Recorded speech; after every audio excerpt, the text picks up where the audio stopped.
I was 21 years old at the time, an odd age, old enough to be left alone, but not quite mature enough to feel truly safe. My parents traveled often for work.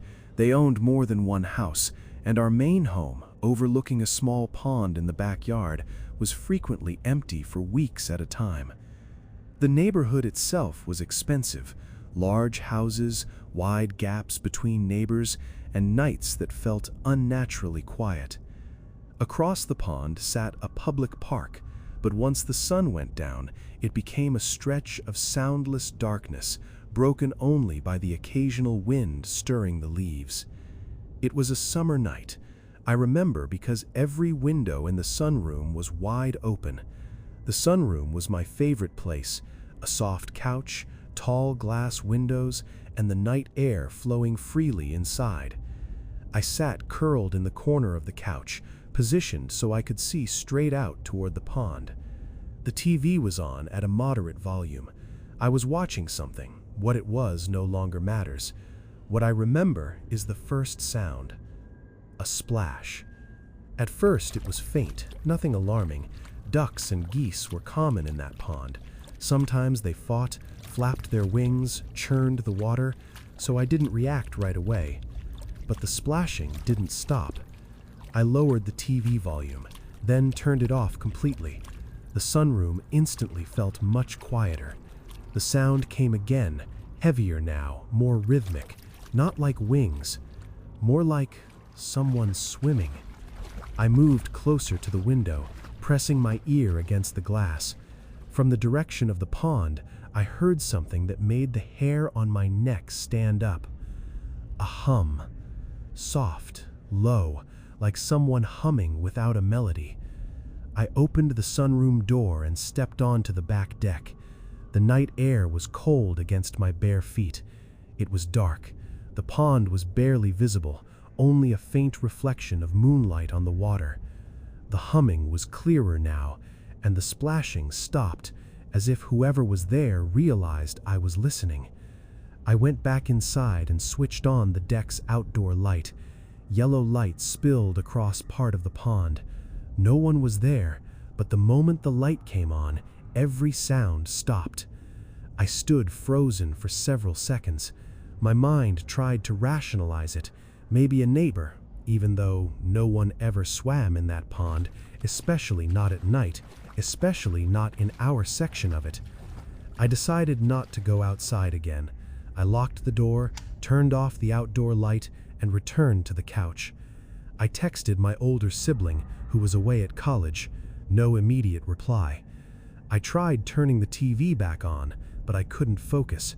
Every shadow beyond the windows felt like movement. I hadn't realized how bright the television's glow was until I turned it off. The sunroom went completely dark.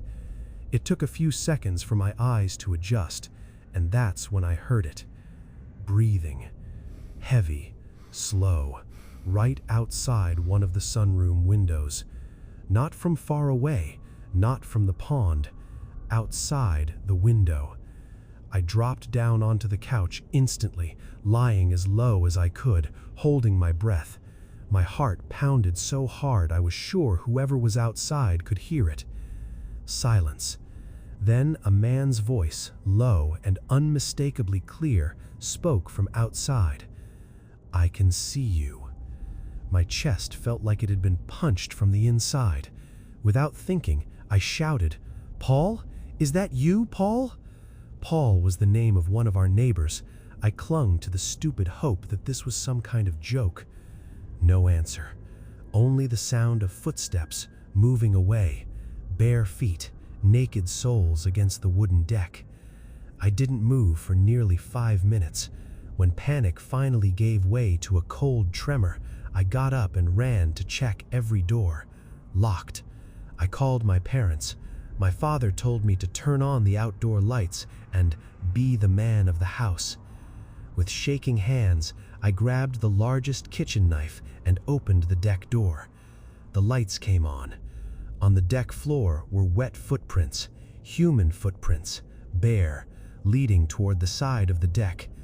I followed them, and when I looked over the edge, I saw a pair of eyes and a forehead peering out from beneath the deck. He was staring straight at me, not startled, as if he'd been waiting for me to look. We locked eyes for 1 second that felt endless. Then he retreated into the darkness. I called 911 while running back inside and locking myself in. The police arrived. They searched the area. They found no one. By morning, the footprints had dried. Gone. The man never came back. Or maybe I just never noticed him again.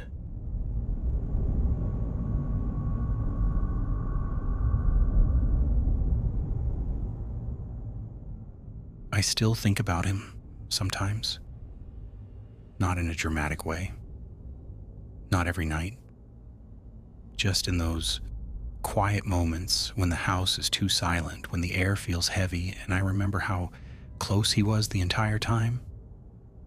It started when I was in college. I had just moved into a small rental house near campus. It wasn't anything special. 2 bedrooms, a narrow hallway, a kitchen that always smelled faintly like old wood, and a fenced backyard that never fully closed. Cheap rent, quiet neighborhood. I lived alone. At first, everything felt normal, and then the packages started arriving. Small boxes left on my porch, a mug, a cheap candle, a paperback book about psychology. Nothing expensive, nothing useful. I assumed it was a mistake, a wrong address. But the name on the label was mine. My full name, correct spelling, correct phone number. I contacted the delivery company. They told me the orders were placed online using my information, but from a different IP address. They suggested I change my passwords. So I did. The packages kept coming. Then I started noticing things inside the house.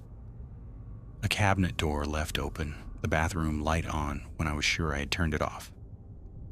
My bedroom window unlocked. At first, I blamed myself. I'm forgetful. I zone out. It was easy to rationalize. Then I found the notebook. It was in the trash bin outside, folded and half soaked from the rain.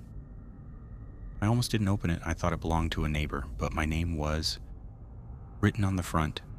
Inside were notes, my schedule, what time I left for class, what time I came home, what groceries I carried inside, what lights I turned off before bed. He even wrote down when I had friends over. I called the police. They took the notebook and said it was probably a prank, maybe a classmate, maybe someone messing with me. They told me to lock my doors and consider getting cameras, so I did. I installed cameras in the living room, the kitchen, and the backyard. For a few weeks, nothing happened.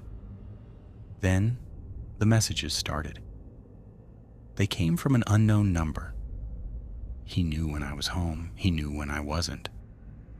One message said, "You forgot to water the plant in the kitchen." Another said, "You look tired today." I blocked the number. He texted again from a different one. "You should keep your curtains closed at night." That one made me sick. I checked the cameras obsessively. Nothing. No one near the house. No break-ins. Just me. Until one night, at around 2:13 a.m., the living room camera recorded movement. The lights were off, so the footage was grainy. A shadow moved past the hallway. I thought it was me sleepwalking, but I was in bed.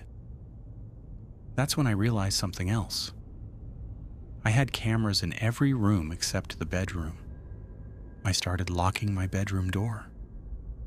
The messages got worse. "I don't like when you lock me out. You breathe louder when you're scared. You should check your attic." There was no attic, at least I thought there wasn't. One weekend I searched the house from top to bottom. That's when I found it. A small panel in the hallway ceiling, hidden behind a smoke detector. It led to a narrow crawl space above the ceiling. It wasn't listed in the house plans. The landlord had never mentioned it. I borrowed a ladder and climbed up. Inside it was cramped, dusty, insulated. And there was a mattress, a thin, dirty mattress, empty food containers, a blanket, a portable charger, and a hole cut into the drywall directly above my bedroom. He could see into my room. I felt like I was going to throw up. I called the police again. This time they took it seriously. They searched the house. They searched the neighborhood. They checked records. They found nothing. No fingerprints, no suspect, no sign of forced entry. They said he must have left recently. I moved out that week. I didn't pack much, just clothes, my laptop, and important documents. I didn't want to touch anything else in that house. I stayed with a friend for a while. I slept on her couch, then on a mattress in her spare room. Even there, I kept the lights on at night. Eventually, I found a new apartment across town. I changed my phone number, deleted my social media accounts, removed my name from online directories. I wanted to be invisible. For a while, nothing happened. No messages, no packages, no strange noises. Life slowly felt normal again. But sometimes late at night, I hear something. A faint creak above the ceiling. The soft sound of wood shifting. Footsteps that might just be the house settling. I always tell myself that's what it is, but I still catch myself staring at the ceiling, still wondering if there's a space I haven't found, still imagining a thin mattress in the dark, just out of sight.